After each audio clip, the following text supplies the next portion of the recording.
Hit that like. Hit that subscribe. Toronto first round.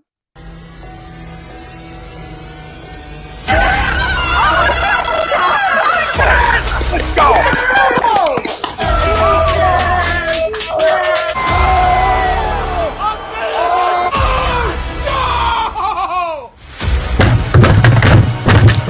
This ain't the fuck like force this game, he stinks.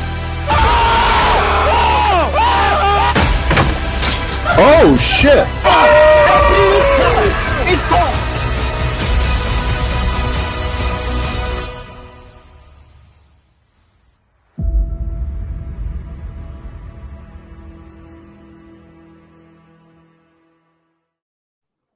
Bob Mannery here. You're listening to A2D Radio, real sports talk radio for the fans, by the fans, no agenda.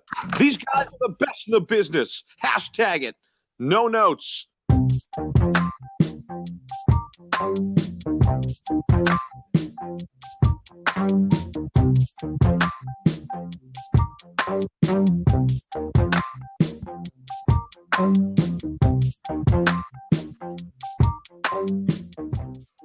And here we go. Welcome in, everybody. A2D Radio Sixers postgame show. That's Ryan Brodo. I'm Tom Arnone. Every postgame show is brought to you by FanUp. And FanUp is the best way to enjoy fantasy sports, better than watching the Sixers, daily NBA contests, and more. Win great prizes. Sign up today. Use our promo code A2D for 5,000 bonus points. That's a $50 value. FanUp, right on the Apple Store. Go check them out. Go download the app and come challenge us to anything. We'll do comments at the night at the end of our post-game show. Loser of the game, winner of the game, and our first topic at hand on every post-game show is gut reactions. And listen, we're gonna have more of these post-games coming to you. Phillies wise, we'll have a Phillies post-game at the end of opening day tomorrow here at Citizens Bank Ballpark. So excited to start that process. So we'll have that, and we'll bring you Sixers post-game throughout the entire playoffs, which could be the first round. Hopefully not. Hopefully a little bit longer. Could be the second. Same old, or maybe we get over a hump. Do people still believe in that? We'll talk about that. Gut reactions brought to you by Manscaped. You can get 20% off and free shipping with our code A2D at manscaped.com. It's time to throw out your old hygiene habits and upgrade your life. Manscaped, love all their products, lawnmower, weed whacker, ball deodorant. There's so many things that I enjoy, and the body wash is great too. So get 20% off and free shipping with the code A2D at manscaped.com. Oh, and a little cologne too. I like a little spritz of it.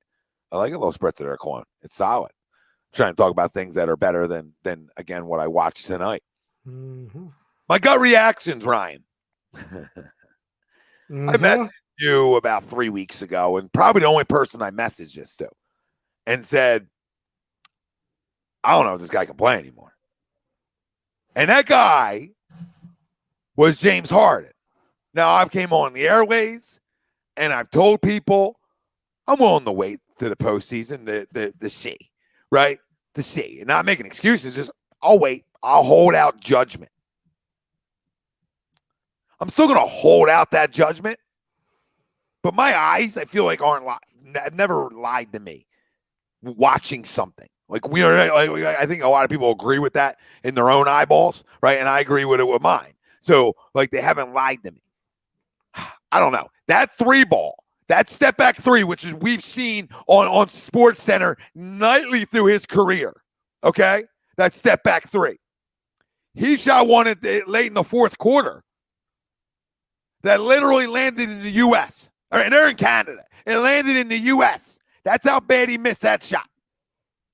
And that's a big moment. That's a big shot. I'm judging things not off of what your stat line is. I'm judging you off of the last 8 minutes. How many points do you score in the last 8 minutes of a basketball game to help us close out a game? How many assists do you have in those moments of basketball games? How many turnovers do you have in those moments of basketball games? All factor in if you showed up in the crunch time. That three ball was like my little end, because I've been like saying like, oh, well, even driving home from work, I didn't get to see the whole thing, but I'm looking at the stat line. I'm like, all right. I mean, this is sort of what he's been doing, right? And then it's like, well, see if he picks it up in the fourth. And again, here we are. And I can't answer how far this team will go, part of my gut reactions, without knowing who he is. I have no idea what he is. Like, he's a great distributor. But can he shoot anymore? Are his legs even there anymore? Like, he's not that old. Like, it's not like we're not gonna talk about the guys like he's 40. Like, he's not that old. Where it looks like he has no explosion. I feel like he gets blocked 5 times a night. Like 5 times a night. I feel like over my history of watching James Harden, I don't know if he's ever been blocked that much in his life. As much as he's been blocked when he's been a Sixer driving into the basket. Like, I'm not trying to overreact to anything because when I'm going to get started, and that's after the postseason. I said I'll play anybody, but now I'm going to have to play Toronto, and my best defender can't go with me. So is this going to get any more crazier for us? Like, any more crazier? Because when I'm without Matisse Thybulle, not that he brings me anything offensively, but in an energy and effort game, like, I need him in those types of games. In these types of games right here. I'm not saying he's going to win me a basketball game. I just need every piece I can get. Every single piece I can get on this roster that plays meaningful minutes, I need. They're not good enough to go deeper. Regardless of what Danny did, we know that. But then somebody's got to come in for right? And somebody's got to come in for Danny. So there's always a trickle-down effect to this. But James Harden better prove a lot of people wrong when the lights really come on in the first round of the playoffs. Because if this happens, I don't know where. You can say first round, you can say second round. Any of those rounds, I'll say, okay, maybe. Because I would need Joe for 45 a night. Because where we talk about Batman and Robin. We finally got Joel, the perfect guy that can play with him. You know what? I wish we trade for like CJ McCollum. If this is going to be the guy I get, I got DeMarco Murray. Did I get DeMarco Murray again? Like, why can't I have nice things? Like, why? Why can't he just be like 85% of what he was in Houston? I'm not asking for the whole 100. 85, 87%. Not like 45. Tonight, it looked like he couldn't D up me or you tonight. Me or you. If I ain't inside hand exchange his ass tonight, I might break his damn ankles. So my gut reaction is, one, I still think I'm not going to,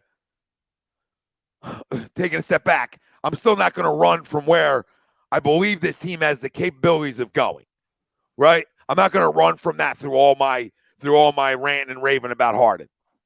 And I'm not going to rant and rave about how they lost this game because I'm pointing at one person. Hey, because this isn't one night. Freaking goddamn it. Joel didn't have his best game. He dropped 30, and he still dropped 30. That's my point. He still dropped 30. That's how good and special he is. He's going to get his numbers. So somebody else, right, who's a star, supposedly, needs to bring it himself. And how many nights now have we watched the one want to tango and the other not tangoing? We got broken tango. Here. Until that guy can score close to what he's been able to do in his career. Just close to it. Like, he needs to average like 20, 22, 24 a night in the postseason, and this team's going to an Eastern Conference final. Write it down. But if he doesn't, that's the gut reaction. If he doesn't, who the fuck are they? Who are we? I'd rather sit him down, put Shake in the game. People can laugh at me. Laugh all you want. If I get shooting nights like this on a nightly basis come the postseason, right? I give me Shake Milton then. Harden can come off my bench. I don't know that dude nothing. I don't know him nothing after this year. You can be we need 6 man. There he is. There you go, buddy. Now nobody's gonna max your ass. So now I own you. I'm mad. I'm mad not because they lost. I'm mad because I feel like I got lied to again. I feel like it was a Daryl Morey love affair. Was there more on the table, Daryl? Was there other things on that bone that I could have chewed off, maybe? Was there more? I don't know. Because they got more inside knowledge about his injuries and et cetera than I do at home, saying it's a great trade, right? Of course. I'm getting James Harden. Daryl's medical report was probably the following. Well, James is Jesus, so he can't possibly be injured. Because he's like, oh my God, he's like the one. I've received 3 texts since the game got done, Tom, and they all said the same thing. Are you sounding the alarms yet? They asked me. To those people, and I'm sure a lot of people want to know where we both are on that.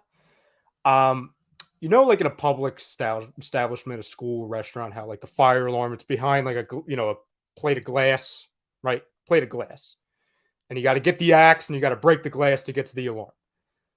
I haven't broken the glass. I haven't sounded the alarm, but that axe sitting right next to me. It's here. It's here. It's a shame we weren't rolling for like the 10 minutes before we went on the air because I don't even know how to describe my emotions right now because I was hey, get Harden here. Why wouldn't it work? A guy who has been asked to be the guy wherever he's been. Now he just needs to play second fiddle while also getting to the line. And if he's not hot, just play facilitator along with what we thought is the MVP of basketball. How could it possibly go wrong? Well, we're seeing it. I do think because it's hurt, but I don't give a damn what the reason is. He's not good enough right now.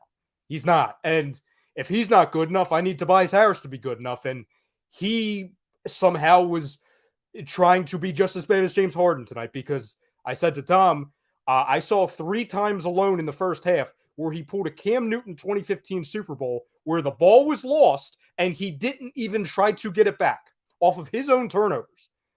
Tobias, I don't talk about the contract. I don't talk about what you're expected to be with said contract that we all know you weren't deserving of.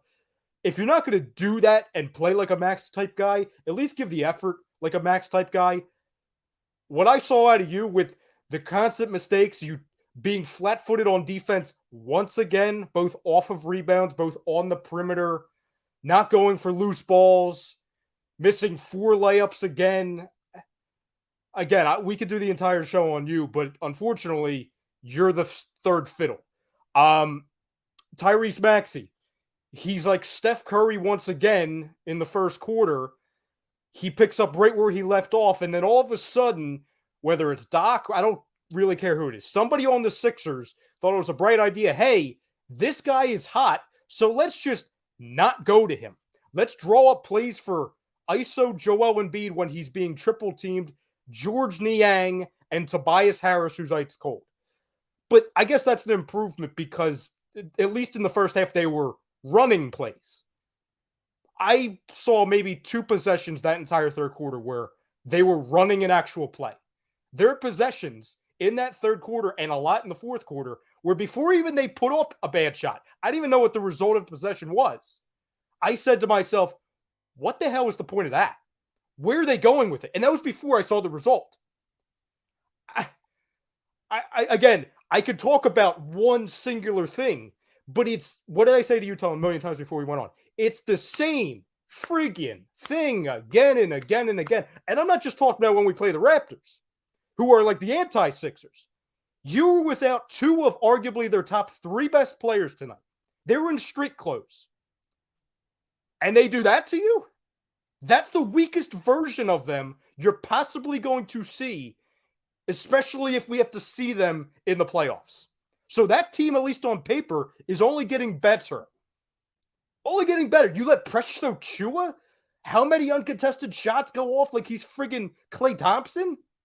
Gary Trent had 8 uncontested made shots in the fourth quarter alone. Wide open. I don't care. It'd be one thing if he was double teamed and he just made great shots. Wide open shots.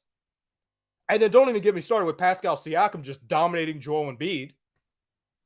Don't even get me started with that. It's the same story again and again and again. They're fundamentally flawed. They're fundamentally stupid when it comes to rebounding, transition defense, you have all the ball flow in the world in the first quarter, and then you start playing ISO ball against this team. But does that change though?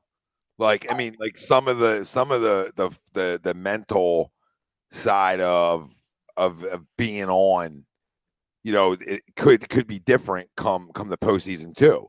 Like more locked in, more engaged, right? When you're talking about like Tobias not hitting the floor, like, there's whatever 2.5 games at that point left in the season. Like, I always want guys diving on the floor, but then I understand maybe the other side of that too. Like, we're ready for the postseason. Like we're ready for the postseason. So I like there's two ways to look at tonight, but we can talk about everything else in the world.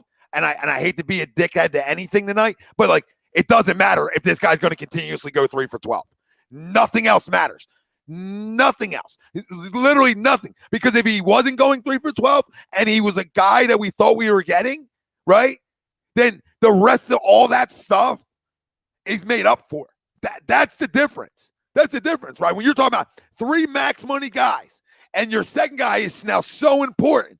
Not only as a facilitator, but as a scorer, right? And that guy is like walking around nightly 3 for 12, 3 for 13, 1 for 5 from threes, 1 for 4 from threes, right? Like that makes up that just makes it all come collapsing down. You can make up for those things by a player of this caliber that we thought we were getting.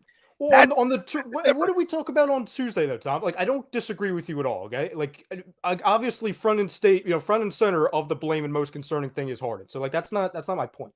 But what did we talk about on Tuesday? That when he is playing that facilitator role, when other guys are hot, it can take pressure off of not take pressure off of him, because who's he? But you know what I'm saying? Like, when is somebody else, especially the other max money guy, going to have a freaking pulse? Like, you got 18 points out of Danny Green. We're never going to see that ever again. We're never going to see that ever again. And you get bounced like this. You know what I'm saying? Like, yeah, you didn't get bounced from nothing. Well, yeah, they put up 118 with 2 of their 3 best guys not on the floor. I hear that, and that happened here too. My point is, you're not getting bounced tonight. Like, I want to make that clear. Like, we didn't lose a playoff game. It's a bad look again, and it starts with him. It's got to start with him. I can wrap my head around it, Rye, once in a while, right? Like 3 for 12, but you're distributing. But there comes a point where push comes to shove, where I cannot keep saying, well, it's okay. You had 12 plus assists tonight again. No, the same thing with Ben. At least this guy takes the shot. But my point is he looks like a shell of himself, and I don't know if that can click on. And what I'm saying to you is, I don't disagree with fundamentally flawed and lack of hustle, right? Because that's all rebounding is, right? And A, B, C, and D. I agree with all the assessments when it comes to the extra about this basketball team. But when you're supposedly adding another star, and what you think ability that you're getting doesn't happen, right? It makes it all more glaring, because that production, right? I'm talking about 24 and 10. 24 and 10 makes up for all of it. Because, like, again, you said you had a bad night tonight, right? I didn't get to watch the whole game, but my point is, if he had a bad night at 30, Toronto better be careful. And if that guy just gave you something outside of assists, if that guy just made another 3, right? But this is my point. Like, the 3, literally, he shot, landed in the U.S. I'll continue to say that. It landed in the U.S. It was so bad. And we would see nightly, James Harden, step back 3. James Harden, step back 3. Listen, I'm not saying the guy's hurt or not, because I'm not in. It doesn't matter though. He's got to be better. Yeah, he's got to be better. Then let Shake play that. If you're hurt right now, then shut him down. Shut him down. Shut him down. Because again, like, if the illusion, not from you, but around the the fan base and some in the organization, these games don't matter, then shut him down. It didn't matter about shutting him down once we traded him and we had to wait 2 weeks. Shut him down then. If he's hurt. If he's playing, I'm going to assume he's healthy, right? 2 weeks can really help a hammy. Yes. Relax it. Let it breathe, because when he sat and came out, remember when he sat and first got here, he was fine. He had more explosion. Yes. He had more explosion. So, maybe it's still not 100%. And my point is, like, as much as I crushed the guy tonight, because to me, he's numero uno on why we lost tonight. Yeah. All right. Is that is that I'm not out on the guy thinking that he can't turn the corner in the postseason. Think that he's just not trying to, coast himself through this. And like I told you before, the mental coast, can have you hitting Alaska with that jumper, right? Or whatever it is. So I don't know. That's why I'll hold out my final judgment on like my future plans for him, right? You know what I mean, right? Like a lot of people are like, I'm done with it. Like, I'll hold off on that because something can always change in the postseason. I said to you before we came on, I'm not as worried about Toronto as everybody else is because like you're just not going to go beat a team like 12 times. Like, at least that's how I look at things. So, listen, they're better than us because they out-hustle us. And they're the hottest team in basketball. But, I wasn't built. I wasn't supposedly built to worry about Toronto, right? So, like, we should – at the series, you should win. There's no easy series. We know this. Chicago's the easiest cupcake there is. And you're not playing. That's it. The reason why this game sits with me, and I said to you, as crazy as it may sound, because we're 2 games away from the season being over. At this point, it's just kind of just survive and rest. For some people, in the chat, they say, "Oh, you should have rested them 2 weeks ago," which I don't even understand how that makes sense. This game sits with me more than the Detroit loss from last week and the Nets game because when I say it's the same friggin' story, I don't just talk about how it's the same story with Joel Embiid, that he was 1 for 6 again against Toronto in the fourth quarter with 2 or 3 turnovers, right? Because what do? They go to him, they smother him to death, and they don't have anybody else that can close that's not him. So he's got to look for something that... When we made our run, he was him offensively, and Maxey were the reason we made our late run. So it's Maxey like went on a 7-0 run. Yeah. No, I'm talking about like not just Maxey and Embiid. Like they're the ones who scored outside of Danny's 2 threes. They were the ones who gave you production in the fourth. Like through all Joel's like flaws in the fourth, right? Turning the basketball over late in the game, etc. Like at least he was scoring. At least he was still getting to the rim. At least he was still being impactful offensively. That's why I said like that.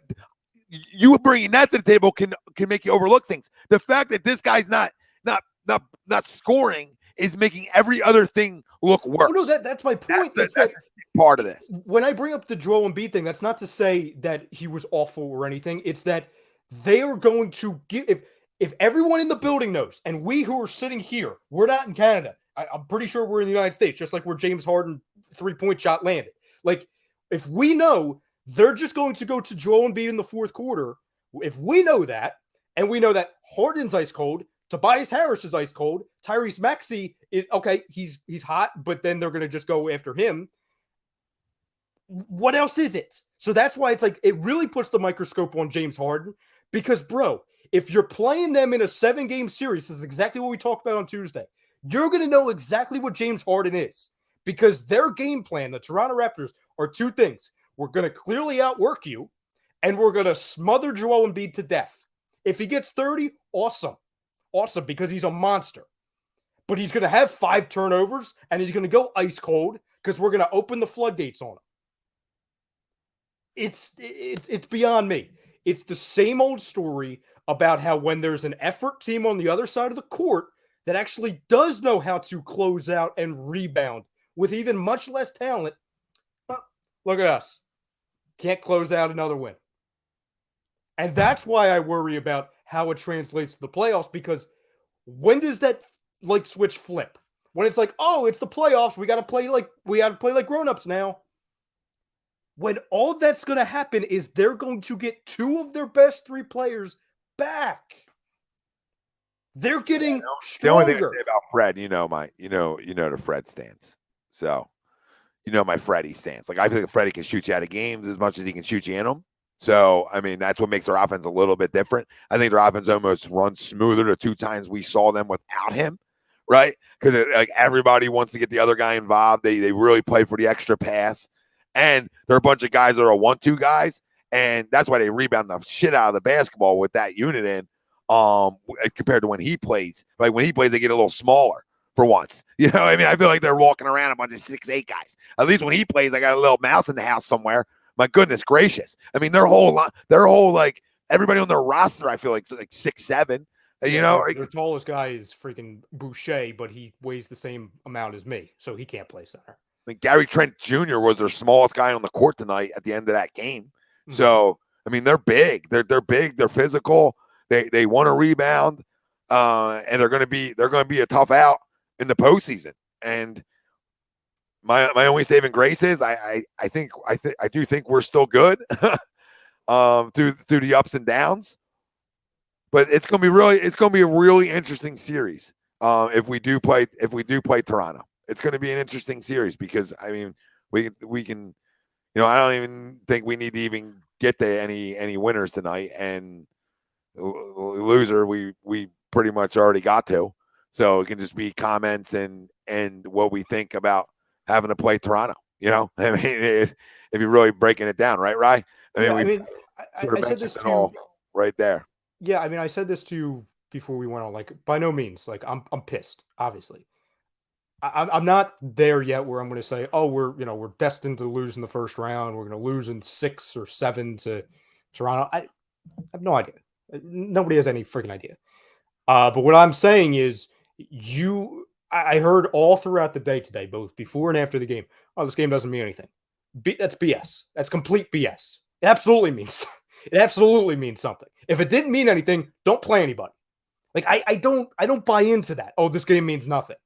Unless you're clinched and unless it doesn't mean anything for standings or for a certain player, an MVP vote, don't give me it doesn't mean anything. It could have easily have been viewed as a first round preview. It could have completely put us into the whole situation where we would play Chicago, for example, or we could have avoided the Nets in the second round because of how seedings might play out.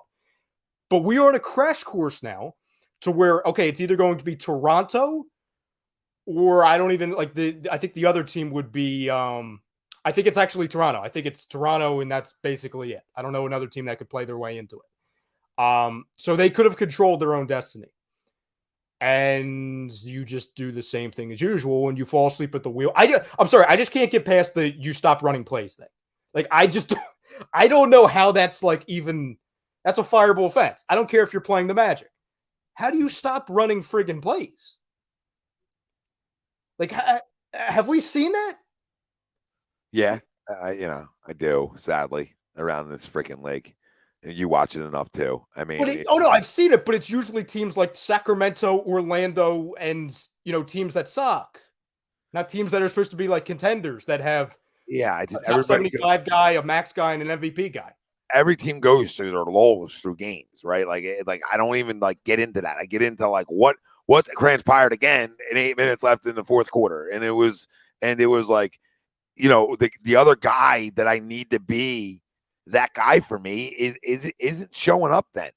He isn't showing up. And I'm not saying other guys are, right? You know what I mean? I'm just saying that guy's so important for us, right, to show up. And he really hasn't. He really hasn't. There's been little moments that we can like hang our hat on, but it's a little concerning. And like somebody asked, Mr. Rudy Poo, first off, thanks for a super chat. He says this team has too many soft, nice, and polite guys. To be honest, we have too many batty boys to succeed. Maybe we'll see how nice they are in the playoffs. You know what I mean? But I don't really honestly.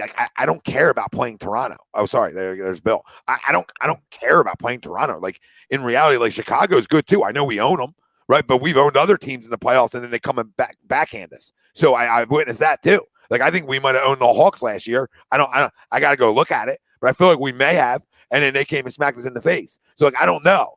Like I don't know, right? There's always two ways to look at it. Like postseason's different basketball. We all know that. But like I don't care about Toronto. It's Toronto. It's Chicago. Like I'll play any one of them over having to play the Nets. Like gun to my head. Like I'll take one of those two. Now Chicago or Toronto. I would probably say okay. I'd rather play Chicago. But Chicago can hurt you too. Like, DeRozan can go off, right? He's had plenty of playoff experience. So, there's no perfect situation outside that we own Chicago. So, like we knew going in that, hey, whoever we were really playing outside of Cleveland, like Cleveland's so young that you feel like Cleveland the team you take care of, right? So I think we can all agree that Cleveland would be the perfect scenario, right? The problem is they're somehow playing worse than even we are, to where they are going to fall all the way it looks like, to the 8th seed. It could, yeah. Yeah. So like they're really plummeting. And I'm not saying I'm scared of anybody. I'm just saying there's always like one team you're trying not to play. And when you talk about like not running offense, I was wondering like, man, are they like purposely trying to make sure that there's no chance of the 2-hole? This isn't directed to you, but like if that is even happening, right? Because James Harden went down 3 times, grabbing the infamous leg. You know what I'm saying? Then get them off the court. If you want to pretend this is the process, get them off the court. Yeah, I don't think it's that though. Like I'm just like you always wonder that sickly. Like it's somebody telling them like you don't want the Nets, like they don't want the Nets. Evan's right? 110 people viewing and only 20 likes. Right? Pound the like, hit the subscribe, stay with us forever. I don't know if we can give what we think our predictions would be for the series. I still got the Sixers in 6 in this series. Especially if Fred plays. I'm not a Fred guy. I feel like he'll shoot them out of games. They're better without him. Well, Scottie Barnes is better than him. So I'd rather have Scottie Barnes play his minutes than Fred. You know what I mean? I feel like Scottie Barnes handles the ball better. Siakam had 12 dimes a night when he was running point forward. Right? Like, so I mean, I think they run smoother without him. But Fred can hit you 30. You know what I mean? He can any night he can win you a game. But screw it. I mean, this is who we got, and now we're gonna have to play without Matisse in their building, which is never fun. Not crowning Matisse, just an energy and effort guy in a building that we've had our horrors at. And it's the same exact team that just beat you a couple weeks back too. Same exact team. You said Sixers in 6? Yeah, I'll still go Sixers in 6. I can't like if I feel like if they can turn the corner, I can't expect to lose it to Toronto. I think it'd be fitting, Rye, that we beat Toronto. Finally. I'll go fitting. I'll go fitting for you. Sixers in 7. James Harden makes a 7-bounce buzzer beater 3-pointer. How about that? Yeah, great. That'd be great. Joe shot one the night that bounced 15 times, and I was like, we can't have one. Like, you know what I mean? Like, we can't have one. Like, that would have been a perfect time. Niang had one too, where I think it hit the backboard 7 times and then hit the rim 2 times. And on the theme of typical things, speaking of Joel, again, not necessarily his fault. Saw another probably 6 times tonight, dribbling up the court, swipe. Like, does nobody talk? Is this like the quiet challenge? Like, do we not communicate? Hey, Joe, blindside. Hey, Joe, pass it off. Hey, Joe, got 2 guys on you, pass it off. No, we're above that. Okay. Yeah. Because like stuff that like we are taught when we're when we start playing the game, like simple things. And like you talk about with like a lot of things, Tom, outside of basketball, like if you're not going to get the little things done, the hell are you worried about doing in a 7-game series in the Eastern Conference Finals? If you can't get the simple things done. Yeah, I think you're right. And again, like I want to blame Doc because it's the same thing that his teams have gone through. But Jesus God, I mean, you've got a top 75 player, an MVP candidate, a max money guy. These are all professionals. So, like, part of it's like, yeah, Doc sucks, but also it's not Doc's job to babysit either. Yeah, I'm just, like it's a bad loss tonight for what it is and for who you're playing. Totally on board with that. I got a James Harden stench going on here. I'm gonna end it with that. I just have a stench, and he has to bring the Clorox. You know, he has to bring the Clorox now. To wipe off the stench. All right, he's got to clean the house. He's got to prove to me that he can clean a house. He does. He's got to prove it to not only me but everybody in the city. We need at least a 22-10 guy. We can't have the 3 for 12s anymore, right? Or we can just kiss where we want to go to goodbye. So appreciate everybody checking in on our post game show. Like I had to remind you a couple times, and the people in the chat, like, yeah, it feels like we lost a playoff game tonight, but we didn't. Like, I'm not usually like this either. Like, I usually laugh at people that are like, "Oh, you know what I'm saying?" Like, I don't do this where I'm like screaming and hollering over stuff like this. But it's not in regular season NBA games. I don't like. I almost feel dirty doing this, but like I can't get past it. How many times are we going to look at the same stuff and expecting, oh, it's okay, it's all right, they'll flip the switch. And maybe they will. I have no idea. I'm done predicting what this freaking team's going to do. I'm done. One guy's got to flip a switch. It's one guy's got to flip a switch, and if that guy can flip his switch, it makes up for the problems that are going on right now. You know what I mean? It makes up for it. That's the biggest thing. But 3 for 12s, then it's just everything else that you don't do well just magnifies to what you were saying. All those other things just magnify, and now it's okay. This team's really in trouble, and I agree. I mean, coaching helps. It definitely does. But players are out there playing. So, right, if I got a guy playing on one leg, let's get him out of here. So we'll see how the rest of it goes. 2 games left in the regular season.